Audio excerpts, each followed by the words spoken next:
Hey everyone, my name is Charlie and today I have my March wrap-up. Usually, in a wrap-up, I would list every single book that I'm reading and give you my thoughts. However, I don't want to do that this month because there are some that frankly don't deserve to be talked about. I am going to go through every book that I have listened to on audiobook or read in physical form, and then I will pick a few out and give you my overall thoughts on certain books that I think you should either approach or stay clear from. Firstly, I listened to Maskerade by Terry Pratchett. Then I listened to The Diva Rules by Michelle Visage. Also, Blame It on Bianca Del Rio. As you can tell, I was probably having a bit of a drag race kick. Then I've Got This Round by Mamrie Hart, Suck Less by Willam Belli, and From Here to Eternity by Doughty. Let's talk about... Are there any I want to talk about? I'll say in terms of Maskerade, this was a Terry Pratchett that it took me a lot longer to listen to, however I did enjoy it for the most part. It's another witch's story, and they were the stories when I was younger I thought that I would really enjoy. It is a spoof of Phantom of the Opera. It's humorous. It's still not up there with my favourites. The Diva Rules by Michelle Visage, there's a funny story behind that in that it inspired me to go and try and make more events. So immediately after listening to that, I was sending out emails saying that if people didn't want me to appear at their library and do an event, maybe they'd take my book. Naturally, things went a bit awry when certain announcements were made and every single thing I was doing had to be put on hold. If I hadn't listened to that book, I'd never put myself forward. That's a lie. I've been trying to get a lot of events recently, but this was very inspirational. Minus the whole chapter about going out and purchasing a vibrator. Blame It on Bianca Del Rio was just this Q&A. It did what I wanted it to. Got This Round by Mamrie Hart I was actually surprised by because I didn't expect it to be like a proper well-written memoir, and it was a well-written memoir that followed her antics. I think you'd only want to read it if you were interested in the life of the writer. It's not one of those memoirs that is written by, you know, any old Tom, Dick or Harry that has something interesting to say. This is just for her fans. Let's talk about some of the actual books that I read. Death Republic by Ilya Kaminsky is a poetry collection that I think everybody ought to read. It is a poetry collection that surrounds this one space and is all about people protesting, and there are soldiers within this town. Various different stories are told by not just the townspeople, and it's incredibly dark, incredibly evocative. Ilya Kaminsky uses different styles and forms in this way to tell the story of this town, but also talk about protest and the ways in which even pretending to be deaf can be seen as a way of protesting your government and the way they are behaving and treating your people. Poems can be incredibly stark, they can be incredibly detailed. It all depends on the impact Kaminsky wants to make, and I thought that this was a rather astounding collection, and it was one of those that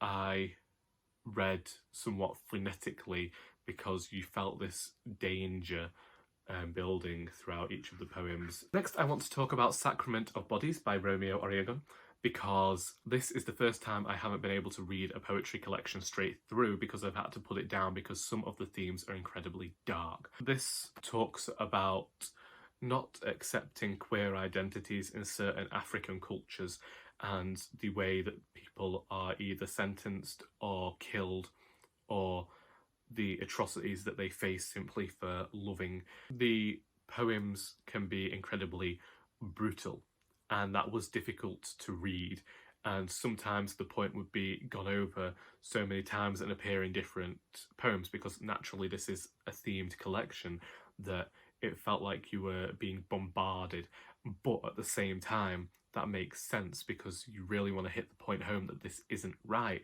The poetry is beautiful and sometimes disturbing because of the things that are happening to people, not because of the way that they are written, but I appreciate the poet for putting them into prose. I appreciated the rhythms and the discussion about bisexuality because that is not something we see talked about often. I can't really say more than that. I think that this is another collection I'd like more people to read to see queer identities discussed more.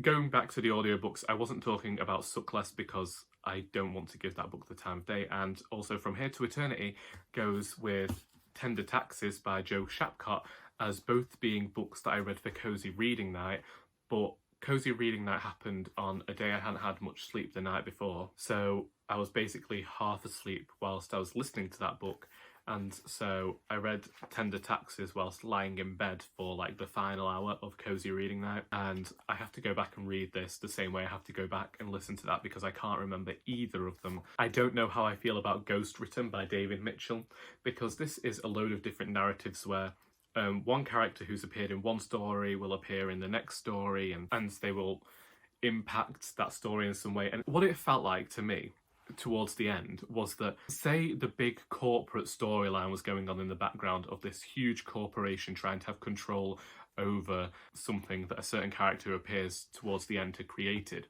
And it felt like the big narrative was going on in the background whilst all these people's lives were happening. And I really appreciated that. And I was also never sure of who the narrator was, and I appreciated the interconnectivity of the stories here. I really liked David Mitchell's writing. It felt smart. It made me envious because I can't remember how old David Mitchell was at the time, but I can imagine he must have been around my age when he was writing this book, and he's written something so fantastic that I could only dream of. So there's that, but at the same time, there were certain stories in here that I found boring and didn't want to read and put the book aside. So it's one that I would definitely reread, and I could see myself rereading and revisiting certain characters, but there are also certain characters whose stories I'm not going to go back to. So for that, not sure how I feel, but for the most part, I liked this book and would recommend. This book got mentioned in a few wool gathering videos.